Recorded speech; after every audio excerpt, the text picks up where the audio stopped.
Dans la rubrique capacité de mes chiens, je vais vous présenter séparément par plusieurs vidéos leurs capacités et leurs facultés. Parce que je trouve que c'est indispensable quand on est dans une démarche comme moi de partage de connaissances de montrer ce dont on est capable. En parcourant les réseaux sociaux, j'ai vu beaucoup de vidéos où leur auteur jouait sur l'angle de vue et le montage vidéo final pour vous faire croire des choses dont ils sont incapables.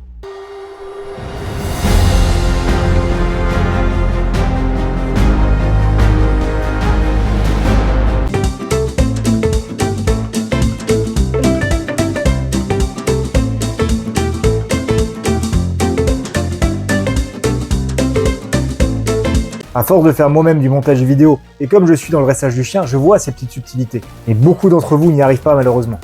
Dans cette vidéo, je vais vous présenter un tout nouveau dressage opérationnel qui n'est pas encore utilisé, le guidage par drone. Il s'agit simplement de la faculté de faire suivre un drone par un chien afin de le guider sur un objectif précis, la plupart du temps pour de la recherche olfactive. Je vais contextualiser pour vous donner un exemple. Vous êtes maître chien, on vous signale que la voiture face à vous est potentiellement piégée. Vous allez envoyer votre chien pour qu'il sente le véhicule et confirme ou non la présence d'explosifs. Donc là, deux possibilités, soit de vous accompagner le chien et vous vous exposez tous les deux, soit de vous le guider à distance pour qu'il fasse sa recherche olfactive en autonomie. Il y a plusieurs moyens de guider le chien, là en l'occurrence on va utiliser le drone. Une fois qu'il sera au véhicule, par communication radio, vous lui indiquerez ce que vous attendez de lui. En l'occurrence, de rechercher des explosifs.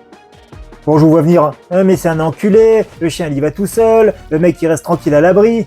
Arrêtez avec votre esprit étriqué, dans tous les cas, le chien va s'exposer, que le maître chien soit avec ou non. Et si la charge est radiocommandée, c'est-à-dire qu'un mec est posté quelque part avec le détonateur en main prêt à faire péter la charge, vous pensez qu'il va vraiment gâcher son travail pour tuer un chien? Le chien a plus de chances de s'en sortir s'il y va seul que s'il est accompagné d'un humain. Le dressage est très complexe.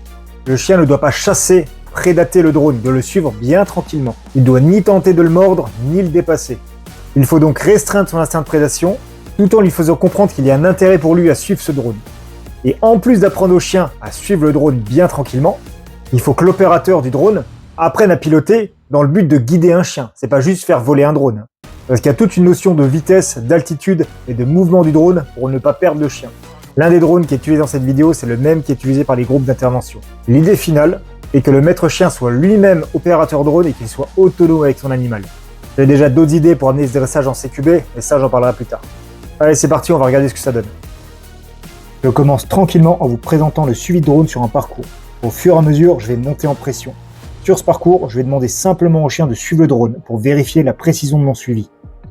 Vous voyez que le chien s'est calé derrière le drone et le suit avec précision.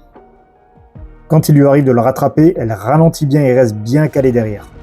Je vais lui faire demi-tour et l'objectif maintenant sera de passer sous l'obstacle que j'ai mis. Objectif rempli, je lui ferai gagner maintenant son point de départ. Les parcours, on peut en faire de toutes les sortes. Là, je vous présente une variante qui est quand même un peu plus difficile.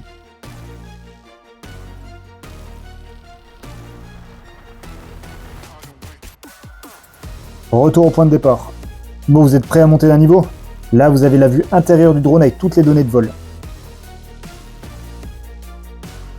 On est à 30 mètres, le chien est derrière. Et on va prendre des petites marches, on va monter en haut, on va voir si elle nous suit. Elle est toujours derrière, et c'est parti. On redescend et on part ailleurs. Toujours derrière. Là, comme je suis en communication avec elle, je vais lui donner quelques ordres. Je lui donne l'ordre de s'asseoir, de se coucher et d'aboyer. Vous allez me dire que c'est trop facile? Ce coup-ci, j'ai décidé de bander les yeux de mon chien. Donc là, Matou est totalement aveugle. Et je suis en communication radio avec lui.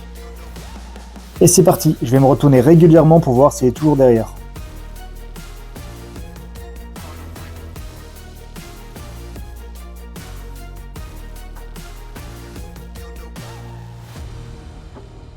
Il suit bien tranquillement malgré la privation de la vue.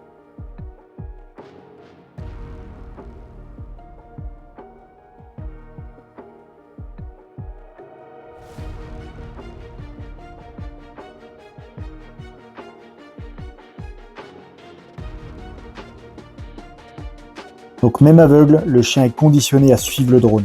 Et il sait aussi que suivre le drone, c'est safe pour lui. Il sait que même s'il ne voit rien, il ne va rien lui arriver. Et là, c'est à l'opérateur de piloter correctement, de connaître son chien, de savoir comment il va divaguer derrière le drone pour lui éviter de rencontrer des obstacles.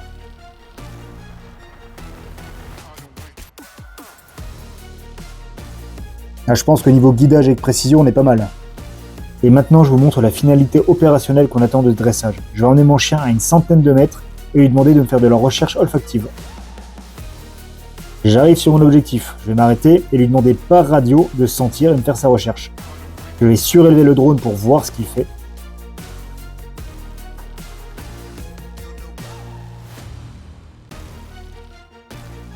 Ok, là il est en train de me montrer de l'intérêt pour quelque chose. Et il marque. Je vais me rapprocher pour jeter un œil. Comme il me gêne, je vais lui demander par radio de s'asseoir. Et je vais m'approcher avec le drone pour regarder, sans qu'il essaie de le choper.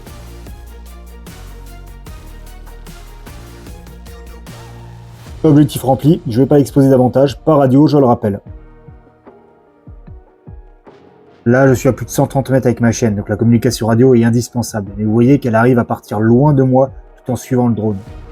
Alors actuellement, il y a plusieurs dresseurs qui prétendent avoir réussi ce dressage. Et quand ils mettent des vidéos, ça ressemble à ce que je vous ai mis au début. Dans mon cas, je pense qu'il n'y a aucune ambiguïté quant au fait que mes chiens savent suivre un drone. Évidemment, je ne dois pas être le seul au monde à avoir réussi ce dressage, surtout que ça se creuse la tête un peu partout pour réussir. Mais le seul dont je suis sûr à 100% que c'est pas un mytho, c'est mon pote Alex d'Educ Canin, qui propose d'ailleurs cette formation professionnelle. Alors pourquoi je vous fais cette vidéo? Pour plusieurs raisons. Déjà pour vous montrer que ce dressage existe et à quel point on peut pousser un chien. Et aussi pour jouer carte sur table avec vous. Afin de montrer à ma communauté naissante sur YouTube que je ne suis pas un des nombreux mythos qu'on peut trouver dans le dressage canin, que ce soit opérationnel ou civil. Je vous ferai d'autres vidéos pour vous montrer les capacités opérationnelles qu'on peut apporter à un chien. Que ce soit de la désignation laser, de l'olfaction, du suivi de drone terrestre, du dirigement et plein d'autres. Abonnez-vous pour ne pas louper les prochaines vidéos capacités et tutos.